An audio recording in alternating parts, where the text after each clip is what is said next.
Snow drifted across the empty street like scattered feathers. Under the weak glow of a flickering lamp, a young woman named Mara Elwood stood at the bus stop, clutching a paper bag of groceries against her chest. Her breath fogged in the cold air, each exhale a reminder of how late it was and how far home still seemed.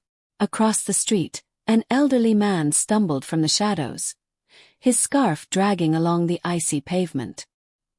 He looked lost, his eyes darting as though he'd misplaced not just his way, but his sense of purpose. Without thinking, Mara hurried over. "Are you all right, sir?" she asked. He blinked at her, confused. I was trying to get home," he murmured. "But I can't remember which stop it was." The man's frailty stirred something in her. She guided him to a bench and wrapped her spare shawl around his shoulders. "Don't worry," she said gently. "We'll figure it out together."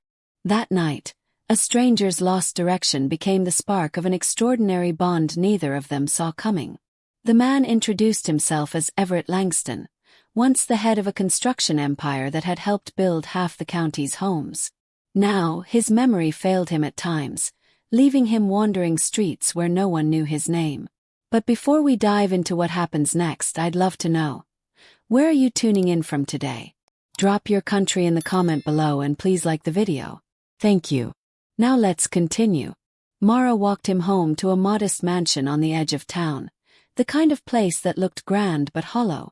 She left only after making sure he was safe, thinking she would never see him again. But the next morning, Everett sent his driver to find her. He wanted to thank her in person, and offer her a job as a personal assistant. Mara hesitated, unsure if it was pity or something deeper driving his offer. But when she saw the loneliness in his eyes, she said yes. That decision would change both their lives forever.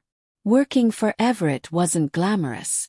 She managed his mail, scheduled his doctor's visits, and helped him navigate his fading memory. Yet every task carried a quiet reward. The rare smile he gave when he recognized her voice, the warmth that filled the empty halls again. Over time, Everett began speaking about his regrets. Fortunes made but hearts neglected. He wanted to give back before his time ran out. One evening, as snow pressed against the windows, he said, "I've built too many houses and not enough homes. Help me fix that." Together, they created the blueprint for the Everbright Foundation, a non-profit dedicated to supporting struggling families and youth who had fallen through society's cracks. For the first time in years, Everett found purpose. And Mara discovered her calling. But good deeds rarely go untested. When the foundation launched, it drew attention, not all of it kind. Daniel Cross, Everett's former manager at one of his companies, began spreading rumors.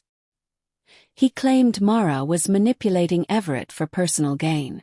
It started as whispers, then grew louder. Online posts accused her of deception, calling her a gold digger with a halo. Anonymous profiles fueled the storm. Mara's inbox filled with venom. Everett's phone never stopped ringing. "Let them talk," Everett told her, his voice steady. "Truth takes longer to speak, but it always does." Still, the lies cut deep. The scandal exploded when a tabloid ran a headline. "Young woman exploits aged benefactor, charity or con?" Neighbors turned away. Volunteers left. Even Mara's childhood friends avoided her calls. But she refused to walk away. Every day, she showed up at the Everbright office, sorting donations, filing reports, speaking with people who needed help. Weeks later, a new article appeared in the town paper. This one told the truth. From the night she found Everett to the kindness that built the foundation. Its title read, "The Woman Who Reminded a Town What Humanity Looks Like." For the first time in months, Mara cried. Not from pain but relief. The lies quieted. The internet moved on. Donations poured in again. Letters arrived from strangers thanking her for giving them faith in decency. But peace never lasted long. A few months later, Daniel returned, furious that the story hadn't broken her. He appeared on local television claiming the Everbright Foundation was a front for manipulation and fraud. This time, his accusations were crueler, saying Mara controlled Everett and exploited his memory loss. Everett's jaw tightened as he watched. "He's trying to wound what he couldn't destroy," he said. Mara looked at him and whispered, "Do you think people will believe him again?" "Some will," Everett answered. "People love scandal more than truth. But that doesn't change who you are." Mara tried to stay strong, but the cracks showed. Volunteers began whispering. Reporters camped outside the office again. One night, she sat in the dark study, scrolling through the flood of cruel comments. Manipulator. Liar. Each word chipped away at her spirit. When Everett found her, she was silent, tears drying on her cheeks. He sat beside her. "When I was younger," he said quietly, "a rumor nearly ruined me too. I learned something. Truth doesn't die, it just takes time to rise." Mara whispered, "But what if they never listen?" "Then you live your truth anyway," he said. "Because your worth isn't built on their approval." Days later, an unexpected visitor arrived. Henry Mason, a shopkeeper who once employed Daniel, brought a flash drive to the office. "Found this in my old store camera," Henry said. "It's the night Daniel took the charity funds and blamed her." The footage was clear, undeniable. Everett uploaded it to the Foundation's page with a simple caption, "Watch and decide for yourself." Within hours, the video went viral. Apologies flooded in. News outlets that once criticized Mara issued corrections. One headline read, "How we misjudged the girl who gave everything." Mara didn't celebrate. "It doesn't feel like a victory," she said softly. "Just a cycle that keeps repeating." Everett smiled faintly. "Maybe. But you survived it. That's something."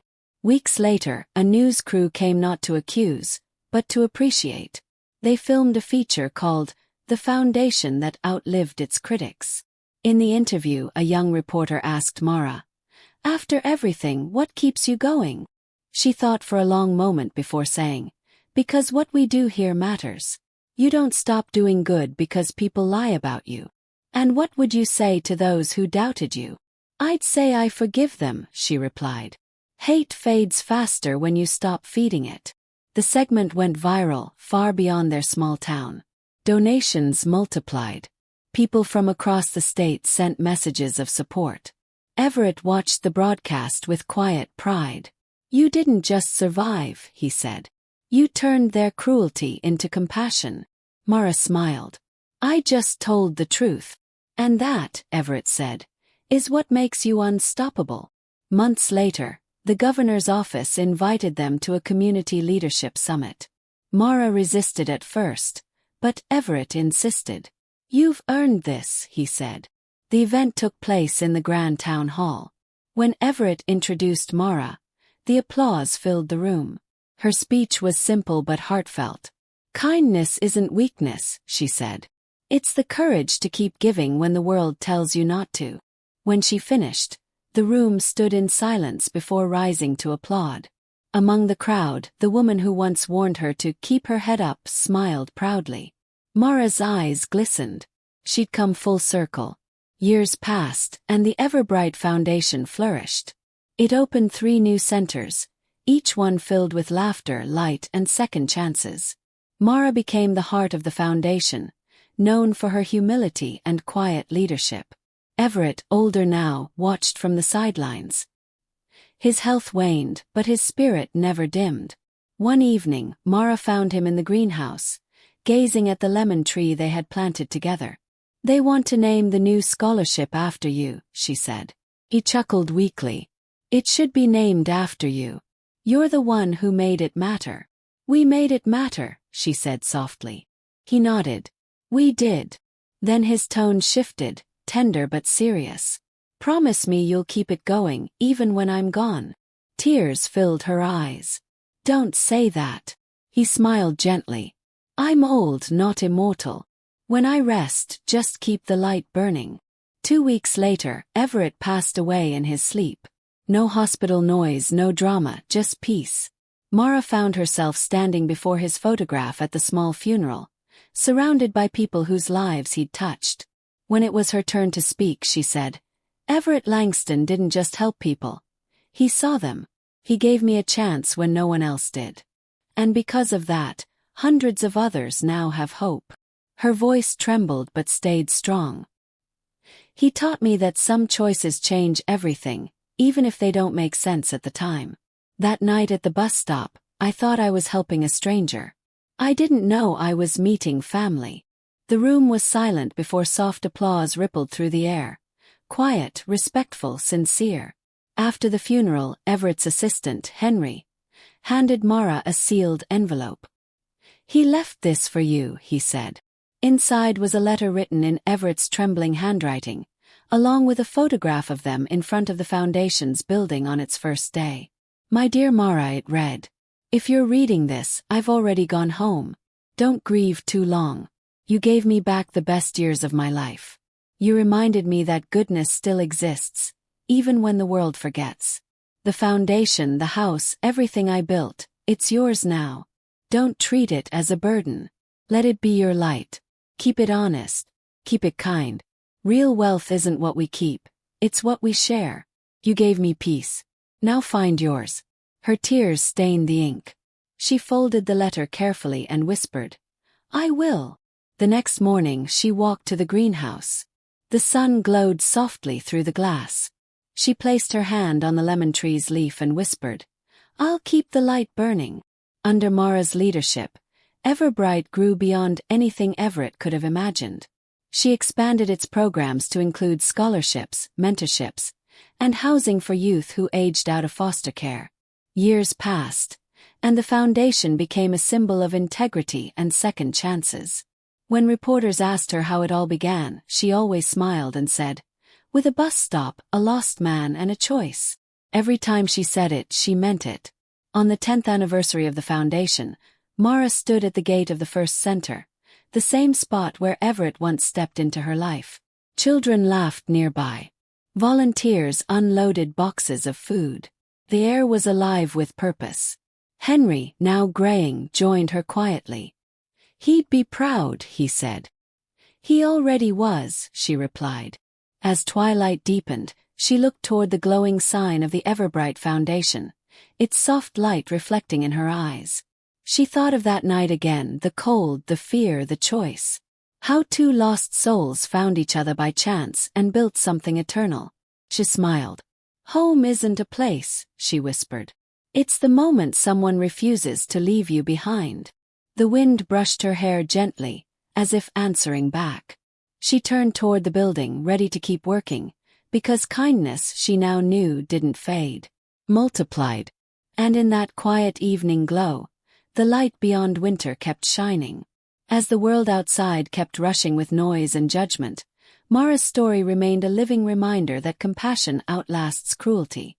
Her journey wasn't about fame or forgiveness. It was about endurance, faith, and the quiet power of doing good when no one's watching. Because one act of kindness on a winter night had changed everything.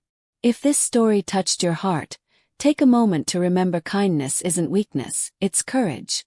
Join us by liking, subscribing, and sharing this story so more people can be reminded that hope still lives in small, selfless acts. Turn on the notification bell and start your day with stories that warm the soul and restore your faith in humanity.